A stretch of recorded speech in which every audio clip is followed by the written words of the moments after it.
I'm Dan Ray, Editor-in-Chief with CreditCards.com, and with me is Gail Cunningham, spokeswoman for the National Foundation for Credit Counseling.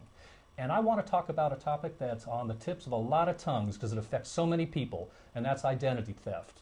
Gail, what can you tell us about what some of the issues are with identity theft? You know, identity theft seems to be the crime that just won't go away. And as consumers become more savvy and we arm ourselves with the most recent tips, it seems as though the crooks stay one step in front of us. And I just hate that for people because identity theft harms more than your money, more than the financial side. It destroys your good name, and it takes hours to restore that.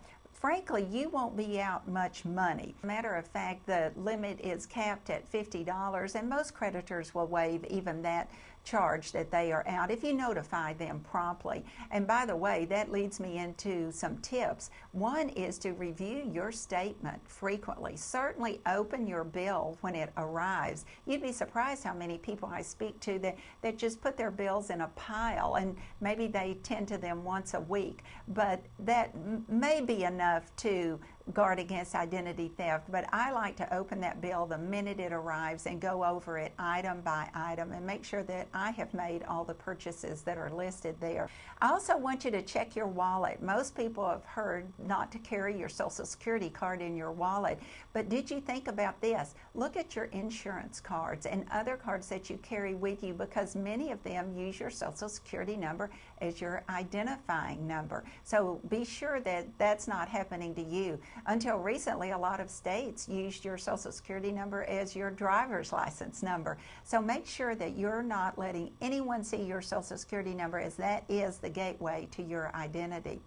Also, be sure that you have copied all of your credit cards front and back and keep that in a secure place, maybe a safe deposit box. And that way, if something does happen to you, you can notify all of your creditors easily because you'll have the name, the account number, and the customer service number handy to you. Shred all your information. You hear that all the time. Personal shredders are relatively cheap.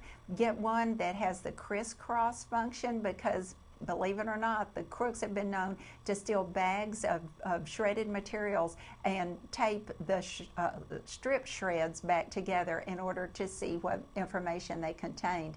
Another interesting tip: when you order your new checks, have them shipped to the bank. Don't let them be shipped to your home mailbox, because thieves consider that a bonanza when they see a box of checks sitting in a mailbox. They will steal that box and hand out each packet of checks to a number of different people. Now, why do that? That's because when each of these different people goes to a store and writes a check in your name and the security camera catches that on film, well, all of those 10 people look very different, and it makes it very hard to catch them because the person going by the same name, yours, will look very different. Also, put as little identifying information as you can get away with on your checks. The other day I was in a store and the topic of ID theft came up, and someone said, well, I just thought that I was really being helpful because when you write a check, everybody behind you in line gets kind of frustrated because it's taking a long time, and so I put my name and my address and my Social Security number and my driver's license all on my check.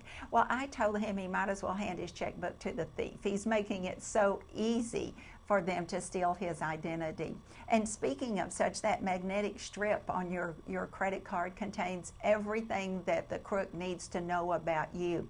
I like to not use my credit card unless I can keep it in my sight the whole time, because the credit card scanners, they can be bought online, they're pretty cheap, and anybody can take your card to the back to presumably make a legitimate transaction. They can scan your personal information and even sell it to an organized crime ring. Certainly something you want to protect against. The retailers are vigilant. Consumers need to be vigilant as well about ID theft because the crooks are always trying to get one step ahead. We've been talking about identity theft. I'm with Gail Cunningham from the National Foundation for Credit Counseling. I'm Dan Ray.